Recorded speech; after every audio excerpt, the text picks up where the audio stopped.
Star plus के serial माटी से बंदी डोर में वैजू और रणविजय फंस जाएंगे गांव वालों के बीच। होगा ये कि वैजू बारिश में फंस जाएगी और रणविजय उसे ढूंढते ढूंढते पहुंचेगा, उसे बचाएगा, जिसके बाद उनकी गाड़ी भी एक जगह पर स्टक हो जाएगी। वैजू वहां पर पत्थर लगाकर गाड़ी को धक्का देने की भी कोशिश करेगी, लेकिन इसी के बाद बारिश की वजह से उन्हें गाड़ी में ही वक्त बिताना पड़ेगा। दोनों गाड़ी में ही सो जाएंगे और गांव वाले जब ये देखेंगे तो वो वैजू और रणविजय के रिश्ते को गलत समझेंगे। उन दोनों को कार से निकालेंगे, उनके ऊपर बंदूक तान देंगे और उनसे कहेंगे कि उन्होंने उनके गांव के रूल्स को तोड़ा है और रूल्स तोड़ने की सजा तो रणविजय को मिलेगी ही।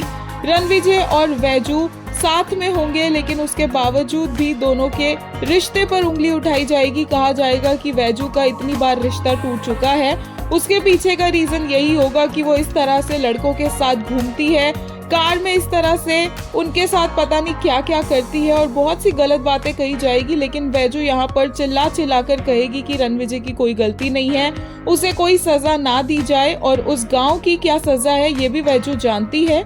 जब भी ऐसा कुछ होता है तो लड़के को मार दिया जाता है और रणविजय के साथ ऐसा होते वो कैसे देख सकती है। दोनों अपनी सफाई पेश करने की कोशिश करते हैं, लेकिन गांव वाले इतने पिछड़ी सोच वाले हैं कि वो किसी की नहीं सुनते और इन दोनों पर बंदूकें तान देते हैं, स्पेसिफिकली रणविजय के ऊपर, जिसके बाद गिव इन करना पड़ता है वैजू को और वो मान जाती है रणविजय के साथ शादी करने के लिए। इससे रणविजय को बहुत ज्यादा गुस्सा चढ़ता है, क्योंकि रणविजय तो जया से प्यार करता है, लेकिन गांव वालों के सामने वो मना नहीं कर पाता और उसे भी वैजू से शादी करनी पड़ती है। दोनों के ना चाहते हुए भी ये शादी हो जाएगी, लेकिन इसके बाद रणविजय वैजू को अपनी वाइफ स्वीकार नहीं करेगा, इस रिश्ते को वो स्वीकार नहीं करेगा। एंड सेम गोज फॉर वैजू, वो भी रणविजय के साथ अपनी शादी को नहीं मानेगी, लेकिन समाज की नजरों में तो ये शादी हो चुकी है।